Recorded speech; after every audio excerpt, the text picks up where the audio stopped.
importa si la iglesia crece o no crece, al discípulo sí. O sea que la parte fundamental es que la iglesia crezca. Y un lugar pequeño como este debe tener 2, 3 servicios el día domingo, a través del trabajo de ustedes. No ser conformistas. Tenemos que crecer.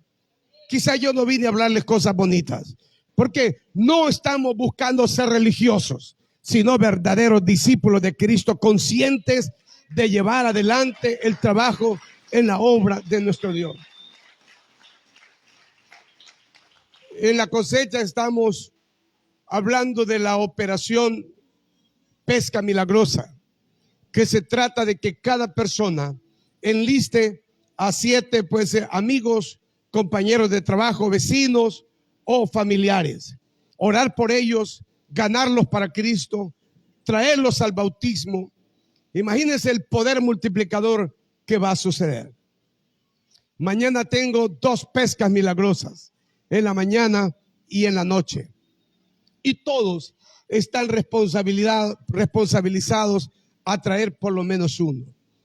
Tenemos 1,325 grupos.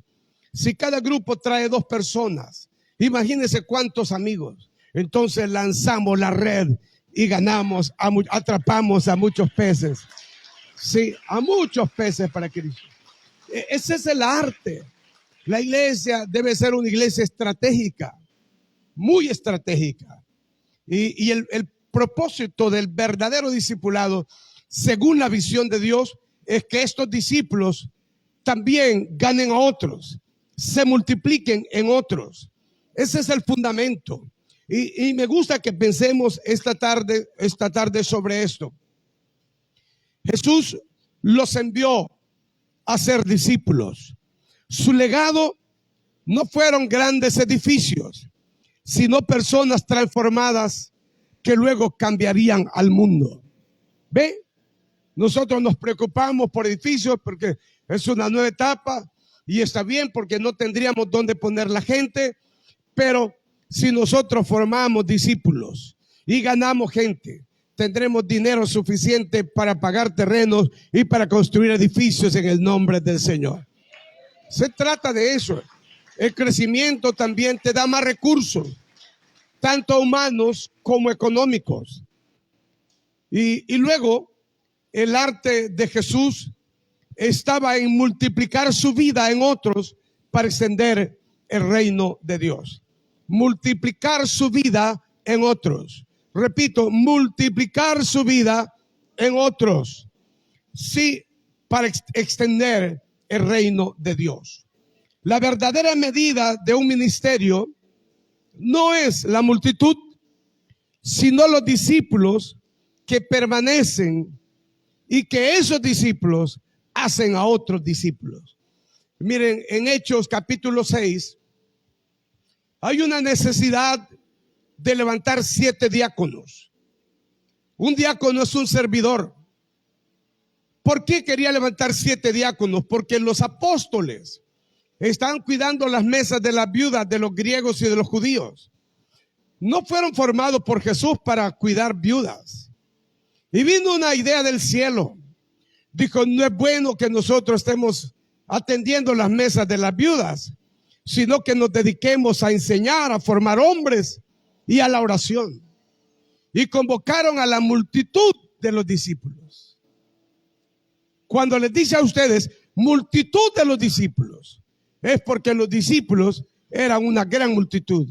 Porque la iglesia al principio era una iglesia de discípulos, no de gente común, no de creyentes religiosos, sino de discípulos enseñados, formados, adiestrados. Eso es lo que hizo grande la iglesia. Y en el capítulo 6, verso 7 dice, y el número de los discípulos se multiplicaba grandemente en Jerusalén. Después de la formación, dígalo conmigo, y el número de los discípulos se multiplicaba grandemente en Jerusalén. ¿Qué les dice? Que si había una multitud de discípulos, los discípulos se multiplicaban. Una cosa es decir 5 más 5, 10. Y otra cosa es decir 5 por 5, 25. Pero si usted le pregunta a Mel Zelaya, ¿Cuánto es? El punto aquí, amados, es que aprendamos la multiplicación. La multiplicación es algo poderoso en la vida de la iglesia, poderoso. Se multiplican los grupos, se multiplican los sectores, se multiplican las zonas, se multiplica todo. Y todo es a raíz de la diligencia de los discípulos. El líder, más que la palabra líder, debe ser discípulo. El que ha sido formado, el que está dando resultados, el que está multiplicando grupos familiares, es el que tiene compromiso, el que tiene amor, pasión, porque fue formado para eso. No se me duerma, porque fue formado para eso, fue enseñado para eso.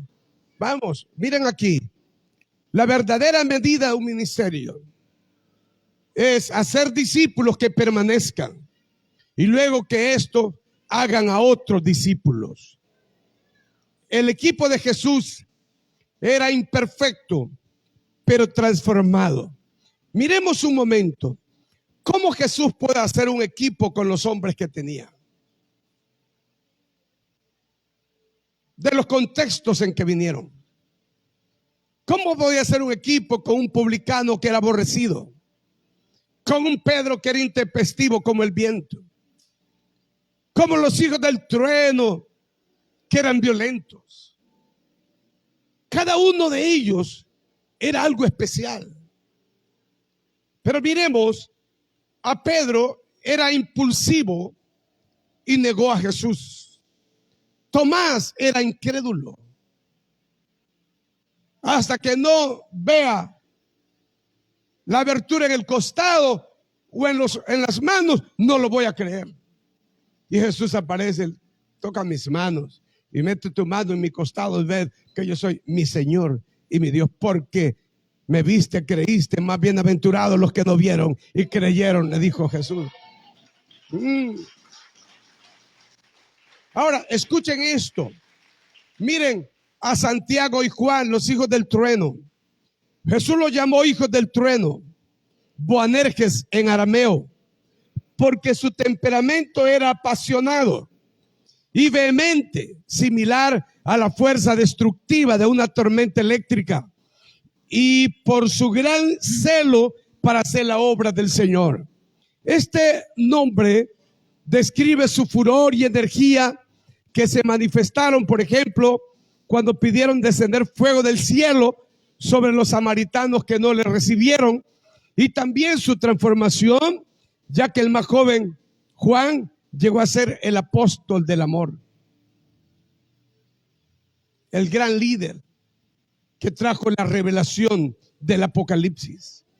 Simón el Celote era un político radical. Qué tremendo eso. Los celotes son conocidos por ser una secta que cometió actos violentos contra el Imperio Romano en su provincia de Judea. Como grupo judío nacionalista, rechazaron el dominio romano. Imagínense qué tipo de personas. Mateo, cobrador de impuestos, rechazado por su pueblo.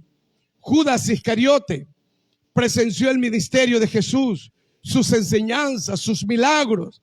Él era el tesorero del grupo y usó esta posición de confianza para robar los recursos. Tuvo el mejor mentor, el mejor consejero, el mejor amigo, el mejor profeta, el mejor apóstol, pero aún así traicionó a Jesús, al desgraciado ese. Miren ustedes qué tremendo. Aún así, Jesús los usó para establecer la iglesia, predicar a las naciones y cambiar al mundo.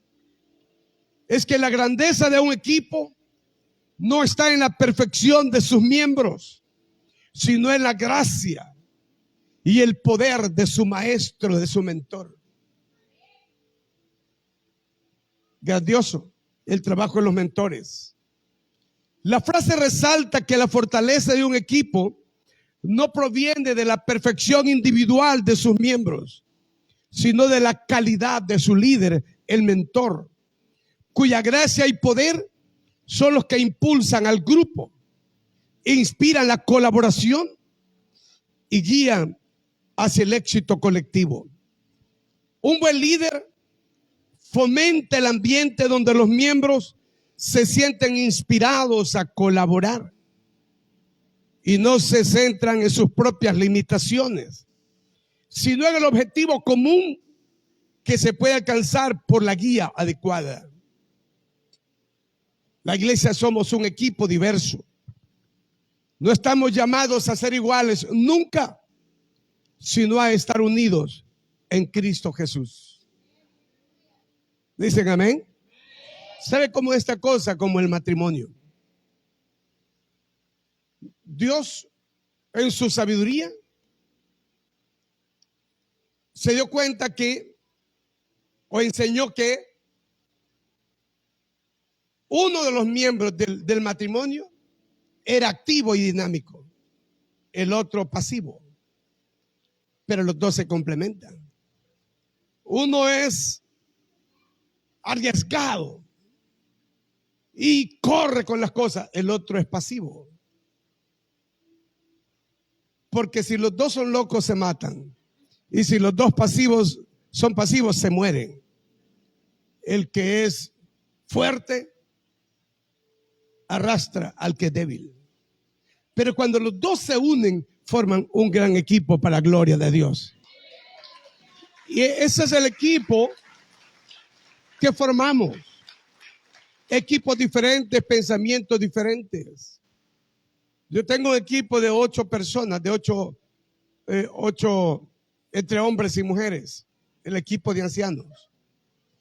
Y yo he podido ver un desarrollo, un avance, un crecimiento en la vida de todos.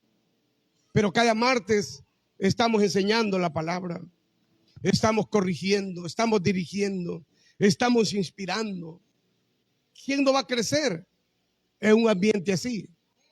Y entonces el líder es la clave, el líder. Y los discípulos deben tener un deseo vehemente por ser formados. Vamos.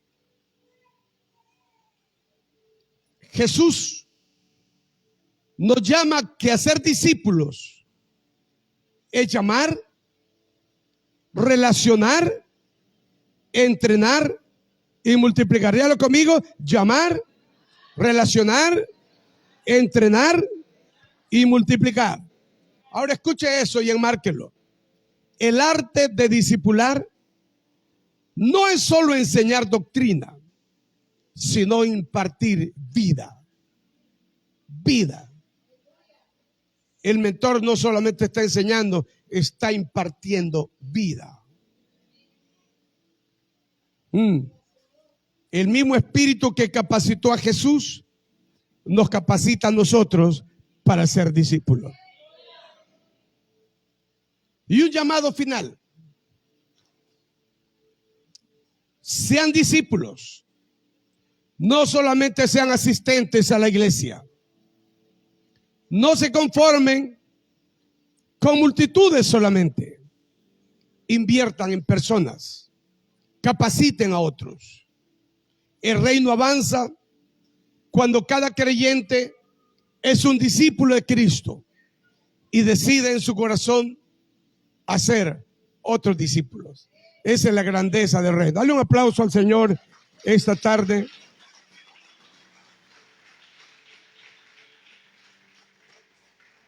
El trabajo más grande en la vida de una iglesia es hacer discípulos. Nosotros en San Pedro Sula estamos trabajando cada 3 meses. Estamos levantando una generación de discípulos. 120, 150, 180, 200 nuevos discípulos. Usamos los ciclos.